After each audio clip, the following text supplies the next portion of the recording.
Thanks for joining us for CBN NewsWatch. I'm Ephraim Graham. California firefighters are battling one of the deadliest group of fires in the state's history. Blazes in both northern and southern California have killed at least 11 people and injured more than 100. Heather Sells is on the story. In Northern California, the fires have destroyed more than 1,500 homes and businesses, including its famous wineries. The devastation looks and feels apocalyptic. It looks like a bomb went off. Nothing left of these homes. This is the stuff you have nightmares about, your home burning down. Firefighters are battling an unusually large number of blazes, 14 in Northern California, plus a quick-moving one in Southern California. But because of the intensity of the flames, the firefighters have had to work primarily just to get people out. Life is our primary focus here, and we need you to evacuate so that we can protect you. The fires have forced tens of thousands of Californians to flee. In the Northern California city of Santa Rosa, hospital staff had to evacuate patients on gurneys. To the south in Anaheim, parents rushed to pick up their children from school, while plumes of smoke hovered over nearby Angel Stadium and Disneyland. Many residents have struggled to quickly gather their belongings and flee their homes. I'm in shock. Okay, Chris.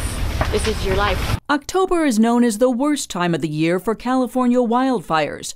But normally the state is not battling so many at the same time. Wind and low humidity have not helped. Firefighters say there's no known connection between the fires and they're not sure what started them. Officials have received more than 100 reports of missing persons, and authorities warn the death toll could rise. Heather Sells, CBN News. In Texas, police have taken a 19-year-old student into custody after he killed an officer. Texas Tech University identified Hollis Daniel as the suspect. According to the school, campus police were making student welfare checks Monday night. Officers found drugs in Daniel's room and brought him to the police station for questioning. That's when he pulled out a gun and shot an officer in the head. That officer died. Daniels ran but was later caught by campus police. Texas Governor Greg Abbott did send condolences to the family of that deceased officer. The head of the Environmental Protection Agency told coal miners Monday the war on coal is over. He pledged to repeal the Clean Power Plant Plan, a rule that limits greenhouse gas emissions from existing power plants, and the centerpiece of former President Barack Obama's effort to stop climate change. Look, I think the folks in this part of the country and all over the country, they want certainty. They want to know that the EPA is no longer in the business of picking winners and losers, of trying to come in and use regulation to say that to declare a war on a certain sector of our economy. That's not how a regulatory body ought to act. Scott Pruitt is set to announce the withdrawal of the Clean Power Plan today in Washington, also along with a proposal for a new rule he says will set standards that are actually attainable. Environmental groups are already calling Pruitt's decision, short-sighted. Turning now to Israel, where this year's biblical Feast of Tabernacles celebration is also marking the 50th anniversary of the Six-Day War. As our Middle East Bureau Chief Chris Mitchell reports, CBN's docudrama In Our Hands is taking festival goers back in time for the amazing story. Gordon Robertson says, if you don't understand the history, you can't understand today's headlines. And I think that's part of the purpose of In Our Hands, not only to commemorate and celebrate what these soldiers did 50 years ago, but also to help educate and inspire us. In Our Hands, the battle for Jerusalem follows the lives of the paratroopers who captured the Old City and the Temple Mount in 1967. We are sitting on a ridge overlooking the Old City. We said this is the proper way to tell the story when it's done with the paratroopers that actually fought for the city, and with actual footage and the reenactments like In Our Hands. It's the perfect narrative, the perfect way to tell the story. ICEJ Vice President David Parsons says that's why they made the film a central feature of this year's feast. We're going to have several of the paratroopers that are in the film In Our Hands, Israel Harel and some of the others, on stage to honor them. It's a great moment for us. Parsons said Christians shouldn't forget the significance of a united Jerusalem. If the city was still divided like it was for those 19 years of Jordanian occupation, and you came here to visit, you'd have to go through all sorts of checkpoints. It's so wonderful now to be able to come to a united and open, free city, and to celebrate this now, and even the prophetic significance, what it means in God's timetable. It's like Jerusalem is God's timepiece. Feast participants enjoyed the film. This film was absolutely spectacular, dramatization, great performances. It's really touching and help us to love more Israel and the people of this land. They also received DVDs to take home and spread the word. I'm even thinking of taking it back home and screening it for my youth and also at the church. But I think this video will have a huge impact. I really weep in many times when I saw it, and I thought that I really want to bring this film to Finland to see the reality what happened here in 1967. It spoke to me, and I will hide this to my heart, and it helps me to pray even more, like we are even urged in the word to pray for Jerusalem and for the peace of Jerusalem. Chris Mitchell, CBN News, Pice Arena, Jerusalem. Still ahead, we're taking you to a city where homeless camps have multiplied in the last few years. One man is taking the streets to the church. As a result, we'll take you inside this outdoor church coming up. Ministers in the U.S. could soon take a hit financially. Under a tax exemption that's been around for 60 years, they're allowed a tax-free housing allowance. But a federal judge in Wisconsin ruled the tax break violates the Establishment Clause of the First Amendment, saying there are no secular employees provided with the same financial benefit. The Becket Fund for Religious Liberty argues the housing allowance allows faith leaders to live close to their churches or in underserved communities, and that is the same tax principle that allows businesses and the military to reimburse travel and overseas housing costs, or that provides tax-free housing to teachers and police who live in the communities where they serve. A Dallas church is reaching the city's homeless population by taking the message to exactly where they live. Not in a building, but on the outside, in a parking lot. Soul Church has performed the ministry more than 20 years. Charlene Aaron recently visited the downtown streets of Dallas for a first-hand look. 6 days a week, this Dallas parking lot looks plain and unremarkable. Then on Sundays, it transforms into something special. You've heard the children's rhyme, here's the church, here's the steeple. Open the door and here are all the people. Well, here on this hot Dallas city parking lot, there's a church without walls, aimed at ministering to the invisible people, the homeless. Oh, I feel like that little church up in here. For 22 years, Soul Church has used praise songs to send a message that it's here to feed mind, body, and soul. And there's much feeding to be done. Statistics show homeless camps here have multiplied from just 40 to 200 in the last 2 years. Pastor Leon Burt heads Soul Church. This is it right here. It looks like a parking lot right now. But we get here at 5 o'clock in the morning. We start setting up all these different tents. We've got like 10 tents over there, and then a whole bunch of tents over the people that are eating. We have a live band every weekend. The hurting and broken find open arms to welcome them. In my church, you can come drunk, you can come strung out, and a lot of them do. And they have a repentant spirit, and they're broken. They want to get back where they were, And a lot of, some have been in church, some have never been in church, and they just come here to get loved on. They're seeking acceptance. Something Pastor Bird knows well. I was freebasing cocaine when I got saved, and I didn't care if I lived or died. And so I can understand where they're coming from. Hot meals are served along with the gospel. And while the menu has changed over the years, the message remains the same. We started off with 10 gallons of coffee and a basket of donuts. Now it's feeding hundreds of people at one time. Really good food like salmon and you name it. No place I'd rather be. Since it began, Soul has never canceled a service because those who need it always show up. If it's raining, we have hefty bags. We poke our head through the top, my arms through the sides. That's our soul attire, okay? That's our soul attire. Plenty of hefty bags.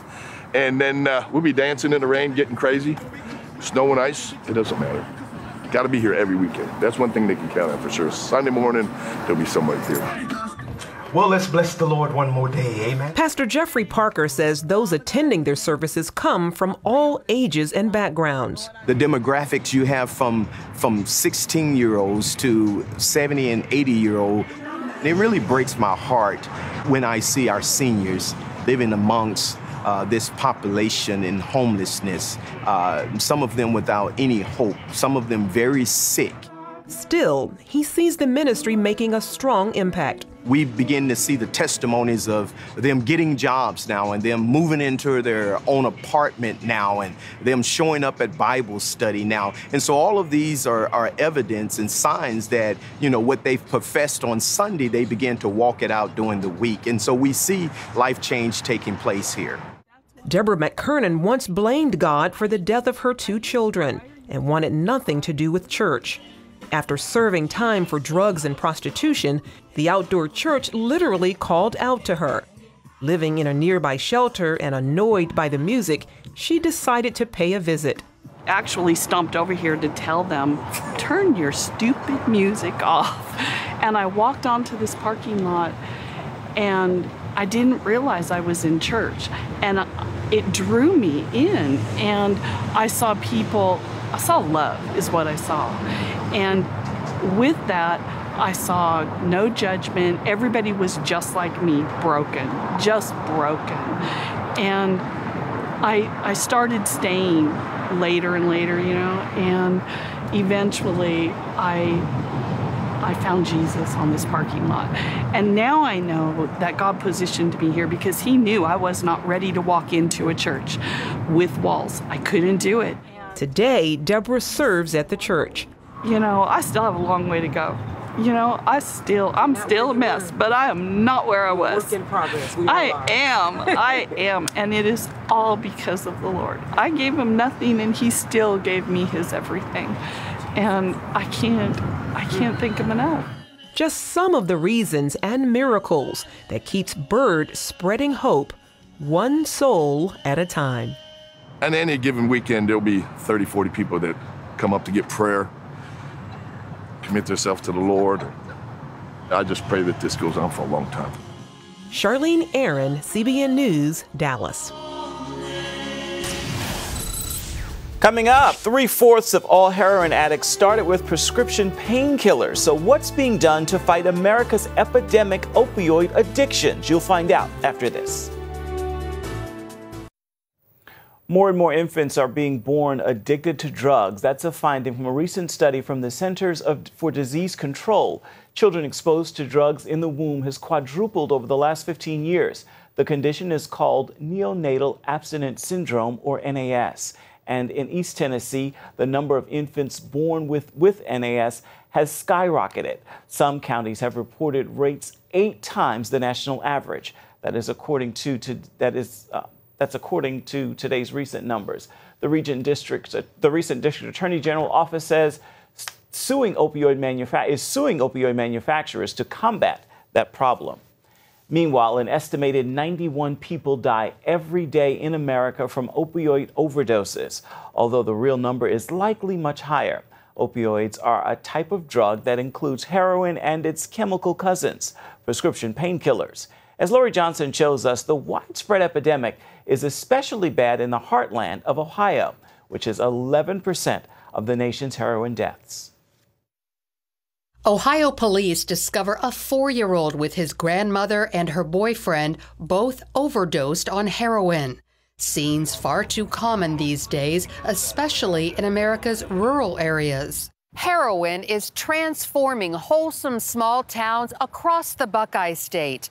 For example, here in Marion, one of the hardest hit areas, police responded to 12 heroin overdoses in just 3 days. Matt Gossard fought a heroin addiction for 5 years. And the drugs, they just completely deaden any emotions that you have. I turned to crime. I turned to anything I had to do to get the drugs. I started selling drugs. Like 3/4 of all heroin addicts, Matt's descent started with prescription painkillers. Because it's almost the same thing, except for heroin's just stronger and it's cheaper and it's more available, which is the scary part. Ohio Attorney General Mike DeWine created a specific heroin unit to take on this epidemic. He says the drug no longer comes from faraway places like Afghanistan. A number of years ago, the Mexican cartels decided to grow the poppies there. They process it down there. They turn it into heroin. They bring it across our southern border, and they bring it into Ohio and into other states. The desire for the ultimate high has led to even deadlier concoctions, including the synthetic painkiller fentanyl and elephant tranquilizer carfentanil. We'll see sometimes in a weekend one community where there'll be 5, 10, 15 people die. DeWine wants education on this problem starting as early as kindergarten. He's also gone to Ohio's church leaders for help. The programs that work, the treatment that works, many times has a faith-based component part to it. Matt can vouch for that. After a number of failed attempts, the Christian Treatment Center finally made the difference. I believe that Jesus Christ is the only answer. I believe that there is no other answer other than Christ. He now leads a Christian recovery ministry that works with the Attorney General and pastors across Ohio to ensure each church in the state offers an addiction specialist. There's somebody in every church in this state that has been affected by addiction, I guarantee it. Here at the state capitol in Columbus, officials are clamping down on where many believe heroin addiction starts, in the doctor's office. Now, physicians are only allowed to prescribe 1 week's worth of painkillers or risk losing their license to practice medicine. The law only applies to short-term pain relief, such as the kind following surgery.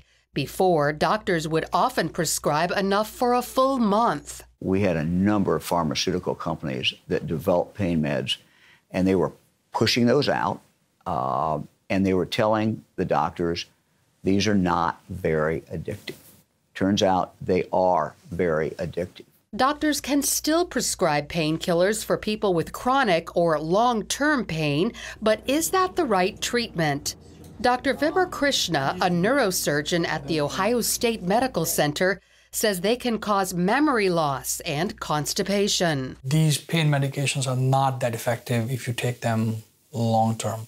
Plus, what it does is it inhibits the body's internal pain control systems. Dr. Krishna recommends non-opioid pain relief, including surgery, acupuncture, steroid injections, weight loss and exercise, heat, and an anti-inflammatory diet high in vegetables, low in sugar. Still, pain meds are extremely common among the 100 million Americans with chronic pain.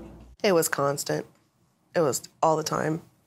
I never had any time without pain. Despite her chronic back pain, Andrea Flannery refused to take opioids. It's too easy to get hooked on the pain medicine. I know a lot of people that have, and it destroys your life. Instead, Dr. Krishna implanted a small electrode on the surface of her spinal cord.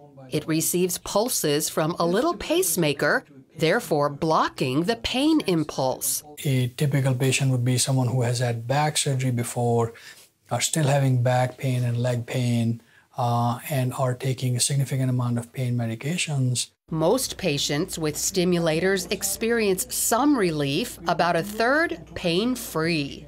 It's been night and day. It's been wonderful. I don't even really notice that I have it in. You get used to the feeling. So while the heroin crisis rages, people are fighting back with awareness, Christ-centered treatment, and minimizing pain pills. Lori Johnson, CBN News.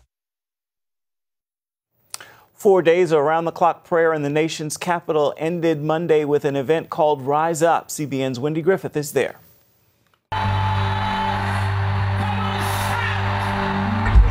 An incredible, powerful day of prayer here on the D.C. Mall. Despite the rain, tens of thousands of women and a lot of men have come out to pray, to cry out to God on behalf of their children, their families, and our nation. In an hour of birthing something for America. The call founder, Lou Engle, says this event was birthed in a dream where he saw a huge gathering of women called to save their nation, who, like Esther in the Bible, was called to save her people. There were certain powers of darkness in America that could only be broken by women. It was the hour where witches worldwide were cursing President Trump, and this feminist movement rising that is not founded on the Word of God and is funding Planned Parenthood. And I knew it was a time to call the Esthers. Christian music artist Nicole C. Mullen says she felt compelled to be here. After they put out the vision of, we're calling Deborahs and Esthers to come to D.C. to cry out on behalf of life and on behalf of each other and on behalf of just breaking down the divide, the racial divide that exists. When they put that call out, I was like, absolutely, absolutely. If I have to ride my bicycle, I'm coming, The church has sometimes had a problem with women leading. I think it's beautiful that we can be feminine and we can be leaders and we can follow Christ and bring the church into its higher calling. We are going to fight for truth. Feminists come together, but they come together only for what benefits women, and God will not bless what does not benefit all. So I think that's what makes this a very historic gathering. It's like a counter of the Women's March that happened after the inauguration, and it's standing off for what the Bible says women are, and that we're not independent, but that we're dependent on God. And it's just a beautiful thing to be a part of. In an age where abortion rights have come to be equated in the minds of many with women's rights, these women cried out to God to end legal abortion in America. They put tape over their mouths with the word life to represent the silent cries of the unborn. God is saying it is the hour for women, and in many ways, women turn the tide of history. We need you, women of God, right now, to give birth to a new day of salvation in America. Wendy Griffith, CBN News on the National Mall. With that, we leave you with this thought today. The greatest challenge in life is to live out what God put inside. I encourage you to rise up and meet that challenge today. That is going to do it for this edition of CBN News Watch. Thank you so much for your company. We'll join you right back here come tomorrow. Goodbye and God bless.